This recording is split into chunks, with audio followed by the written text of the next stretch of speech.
Assalomu alaykum. Mana sizlar bilan yana YouTube kanali orqali birgamiz va bugungi qisqacha videoroligimda bir ikkita ma'lumotlar berib o'tishga harakat qilaman va 8-mart bayramiga olgan gullarimni ham ko'rsatib o'taman sizlarga. Demak, videoroligimizni boshladik. Avval esa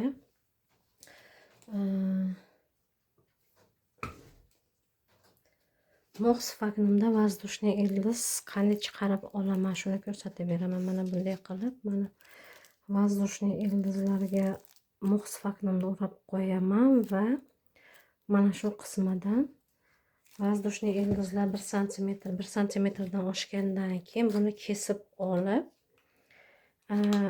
moxga o'rab konteynerlarga solib qo'yaman va ildizlar yaxshi bo'lgandan keyin yangi gruntlarga ekib olishim mumkin bo'ladi. Mana sizlar ko'rib turgan hozir philodendron buni Jose Bueno deb olganman. Kichkinagina cherenka edi. Kichkina endigina barg chiqargan. Fitilda o'sadi va mana ildizlari ham yaxshi. Fitilni parifda o'sadi. Hozir shuni kesib olmoqchiman va ildizlarni qo'ygan edim, o'sha ildizlari yaxshi bo'lgan. Mana bu yerdan bir yo'la kesib bo'lsam bo'lar ekan.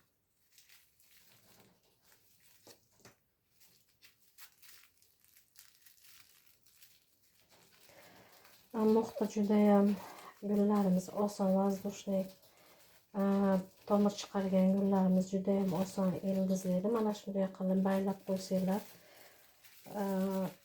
qiynalmaysizlar, suvga solib, boshqa qilib ko'paytirishga qo'ygani qiynalmaysizlar. Birozgina ildizlari rivojlanib olgandan keyin kesib olib moxga o'rab, teplичка qilib qo'yadigan bo'lsanglar, mana shu gullarimiz bemalol keragidan oshiqcha stressga tushmasdan ildizlab olishadi. Mana kesib olindim. Hozir ochaman buni.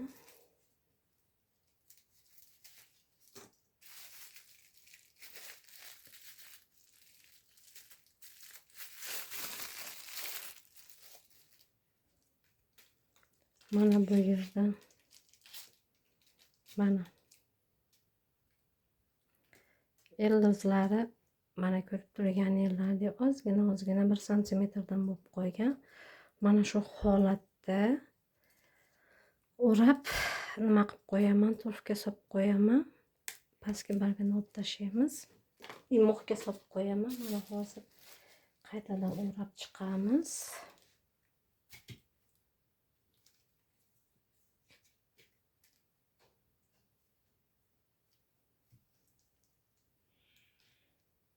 Mana shu philodendronlarni ayrimlarini kesganda xuddi haligi bodringni ta'miga o'xshagan ta'm keladi. Hid keladi kesilgan vaqtda. Mana ko'rib turganingizdek mana shunday qilib solib konteynerga solib qo'yamiz. Bu juda ham chiroyli philodendron. Mana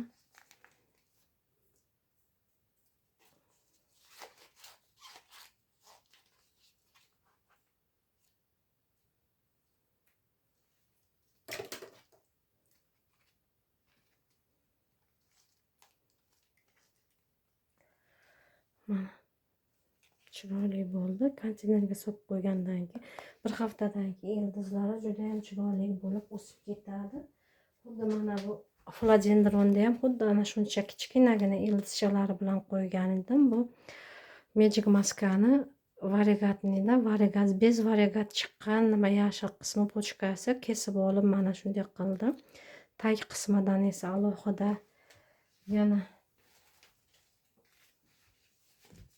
ikkita pochkasi uyg'ongan. Mana bitta bo'ladigan bo'lsa, mana bu tomonda ham mana yana bitta pochkasi uyg'ongan. Ulardan albatta variegatni chiqadi deb o'ylayman. Tepa qismini esa mana o'sha variegatniligi juda ham go'zal. Buni o'sha to'lovini ham qilib olishgan.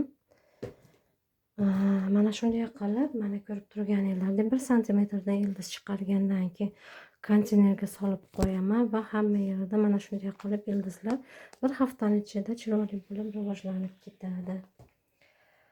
Endi yana sizlarga bir narsani aytib o'tmoqchiman. Buni mana bu yerdan yana bitta kesib qo'yaman hozir.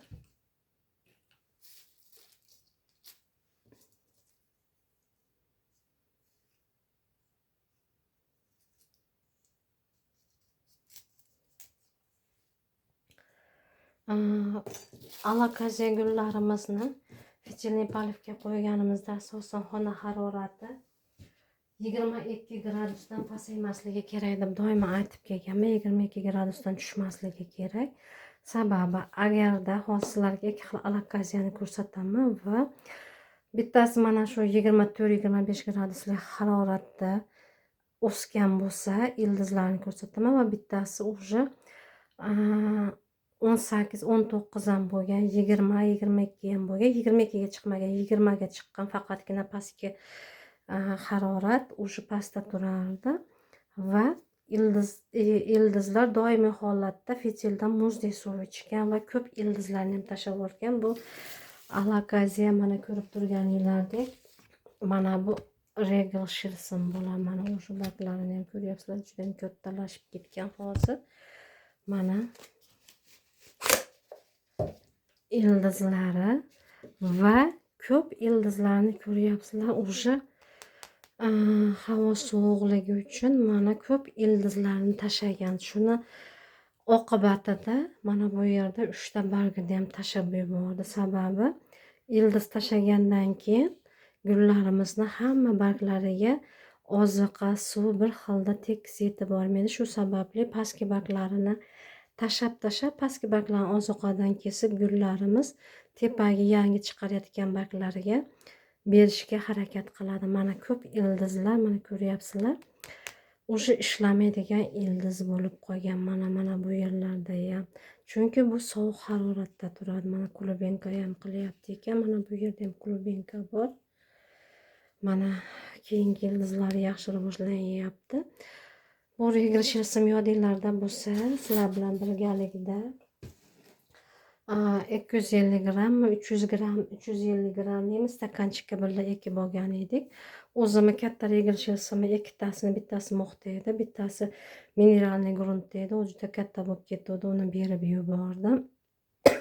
Sababi boshqa alokaziya sotib olganman, lekin u alokaziya Tailanddan zakaz qilganim уже yaxshi holatda kelmadi va hozircha reanimatsiya holatida ozgina o'zgarish bor. Mana shu alokaziyani olaman deb katta alokaziyalarimni berib yubordim va hali bu alokaziya 1 yoshga to'lgani yo'q. Ko'rib turganinglardek yaxshi parvarish qilinadigan bo'lsa juda ham yaxshi holatda mana rivojlanadi. Lekin sovuq havoni aytdim sizlarga, xona harorati qish oyida sovuq 20 gradus bo'ladigan bo'lsa ham mana ko'rib turganinglardek pastki ildizlar o'sha nobud bo'lgan. Bu mana bitta alokaziya regal shilsim, juda ham chiroyli barglari, juda ham chiroyli holatda bo'ladigan bo'lsa, endi 25 gradus haroratda turgan alokaziyani ko'rsataman.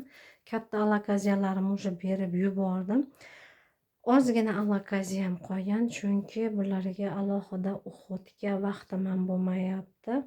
Sog'lig'im ham to'g'ri kelmayapti, chunki gullarga suv berish, parvarish qilish alohida mehnat hisoblanadi. Bu ham bitta va mana shu narsa sog'lig'imga to'g'ri kelmagani uchun ko'pini berib yubordim va oxirgi cherinkalarim mana shu sotuvga qo'yib keyin umuman gul cherinka qilmayman. Faqatgina o'zimga parvarish uchun, qarash uchun ba'zi gullarimni olib qolaman.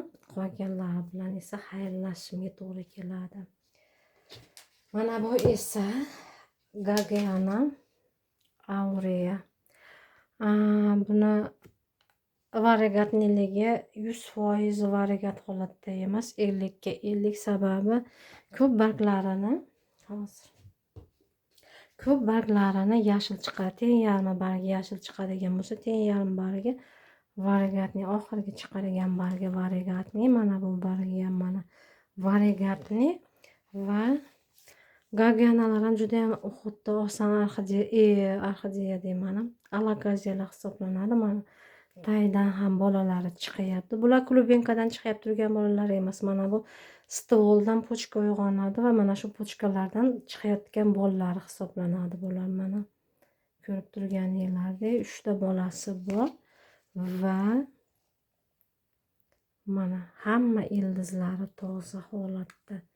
Mana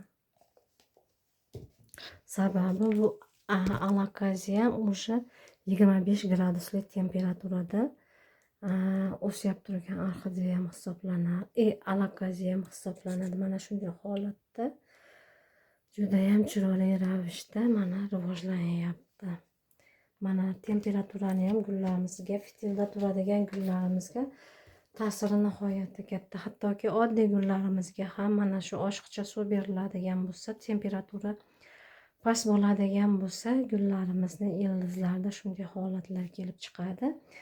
Endi esa sizlarga yana bitta narsa, ko'pchilik mo'xdan qo'rqadi, lekin mana bu Diefenbachia Mayan Jade sorti, katta bo'ladigan sortdan. Buni onasi bor. Stol qismidan pochka uyg'onib, mana shu jitkani beryapti. Bitta bargligida u bargi qolmadi ham. Kesib olib mo'xga qo'yganman kichkina stakanchikka. O'sha ildizlari u stakanchik to'ldirgandan keyin mana 250 grammli stakanchikka oldim. Tagida mana fitil o'rni nima deyiladi? Esimdan chiqib qoldi. Tagiga kirg'imsit o'rniga mana shu perlitdan solganman va mo'x to'liq qurigan holatda, endi masalan qisir bo'lib ketmaydi-yu, mo'xni namligi ketgandan keyin mana bunday qilamanda mana bir chekkadan ochiladi. Mana shu perlit qismini to'liq holatda suvga to'ldiraman va mo'x o'ziga kerakli suvni tortib olib, hamma tarafi bir xilda namligida usaveradi. Ildizlarni ko'ryapsizlar, juda ham chiroyli ravishda rivojlanyapti va mana Diefenbachia mo'xda o'syapti. Shuning uchun mo'xdan hech ham qo'rqmasanglar bo'ladi. Bu go'zalim esa mana ko'rib turganingizdek Amaryllis Hippeastrum guli bo'ladi. Buni klubenkasini olganman. 2 ta klubenka olgan edim. Ekib olganimdan keyin mana o'sha bittasi gulladi. O'sha klubenkadan ekib olinadigan pyoschasidan olgan edim. Pyoschasidan ekib olinadigan bo'lsa aniq chiqmasa kerak deb o'yladim, lekin 2 xil rang tanlagan edim. Ana shu ranglar chiqyapti. Ikkinchisi birozgina sekinroq rivojlanyapti. U hali butunini ochgani yo'q. Butuni endi rivojlanib o'syapti. Mana bunisi esa ochyapti. Mana bu mujskiy nimasi bo'ladigan bo'lsa, guli bo'ladigan bo'lsa, mana bu esa jenskiy guli hisoblanadi, bir qavatli. Sababini hozir tushuntirib o'taman sizlarga. Nima uchun bu mujskiy gul hisoblanadi, nima uchun bu jenskiy gul hisoblanadi? Jenskiy gulda pyostigi bo'ladi. Mana bunday qilib mana ko'paytirish uchun, urug'latish uchun mana bu pyostigi bo'ladi. Mana bular esa techinkasi, ya'niki mana bu pilnitsani changini, gul changini mana shular saqlab turadi va mana shu gul changini olib turib, mana bu pyostikka tegizdiriladigan bo'lsa, keyingina mana shu gulimiz urug' qilishi mumkin. Bunga tegizdirib qo'ydim. Bilmadim, endi yangi ekib oldim. Ildizlar hali to'liq rivojlanib ulgurmagan. Urug' qiladimi, yo'qmi bilmadim. Mana bunda esa mana ko'p holatlarda mahroviylarda mana pyostigi yo'q, bunda umuman yo'q. Faqatgina techinkasi bor xolos, changlari, gul changlari bor. Lekin gul changini changlatadigan, nima qiladigan, urug'latadigan nimasi yo'q, pyostigi yo'q bunda. Mana ko'rib turganingizdek, faqatgina changlari bor xolos. Mana bu jenskiy gulda esa mana pyostigi bor. Mana shu orqali gulimiz changlanadi va urug' qiladi. Mana ko'rib turganingizdek, begoniyalarda ham mana shunday mujskiy gullari variegatniy deymani, mahroviy gullaydi, jenskiy gullari esa bir qavatli qilib gullaydi. Klubenkali begoniyalarimizda ko'p holatlar asosan mana shunday bo'ladi. Mana ko'rib turganingizdek, shunday holatda bu gulladi. Va 8-martga olgan sizlarga sovg'alarimni ko'rsatib o'tmoqchiman. Mana bu Dendrophalaenopsis Ko'rib turibsizlar hozir. Mana bu dendrofarinopsis, bu sovg'a, ko'rib turganingizdek gullari juda ham chiroyli holatda bardoviy ko'rinyapti. Aslida esa toq fioletoviy svetda, mana shunday holatda. Buni teplitsalarga kelgan ekan shekilli, sovg'a qilishdi. Mana уже kichkinagina kokosli bo'lakchasiga o'ralib ekilgan edi. Buni mana ko'rib turganingizdek уже gruntga o'tkazdirib qo'ydim va holatini ko'ryapsizlar. Oshiqcha suv qo'yganim yo'qmi? Asosan mana bu yerda yangi ildizam rivojlanishni boshladi. 6-kuni kelgan sovg'a menga. Mana yangi воздушный ildizi ham rivojlanyapti. Va asosan mana shu simpodialniy orxideyalarda, mana bu esa ko'rib turganingizdek обработка qilganman hammasini. Yangi olgan gullarni обработка qilaman. Обработка qilingan bu gul mana shu uchun barglari mana shunday holatda. Gullarigacha обработка qilganman. Simpodialniy orxideyalar, ya'ni mana shunday psevdobulbali tuberali orxideyalarida asosan oshiqcha suv quyilmaydi. Agarda oshiqcha suv quyiladigan bo'lsa, bularni ildizlari chirib ketib qolinadi. Oshiqcha suv quyilmaydi degani o'ta gruntni nihoyatda quritib tashlash ham kerak emas. Mana kelgandan keyin bitta bo'lib nimalari, gullari ochilyapti. Mana bu yerdagi bitta gul tushib qolgan ekan. Mana bu ikkita gulni mana bu yerga kelib ochdi va holati yaxshi. Faqatgina xonam issiqligi uchun gullari tezda tashlab yuborishi mumkin. Va mana bu ko'rib turgan simbidiumlaring, bu ham sovg'a, buni jiyanim sovg'a qildi. Mana ko'rib turganingizdek gullagan holatda, lekin gullari kichkina simbidiumdan ekan. Gullari mayda judayam. Lekin buni ham обработка qildim, yana обработка qilaman. Gullarimga qo'shganim yo'q edi, hozir olib kirib ko'rsatdim. Shira bor ekan gullarida. Shiralarni ko'rdim va обработка qilib qo'ydim. Hozir sizlarga mana ko'rsataman. Mana ko'rib turganingizdek mana shiralar ko'ryapsizlar. Mana shunday holatda. Mana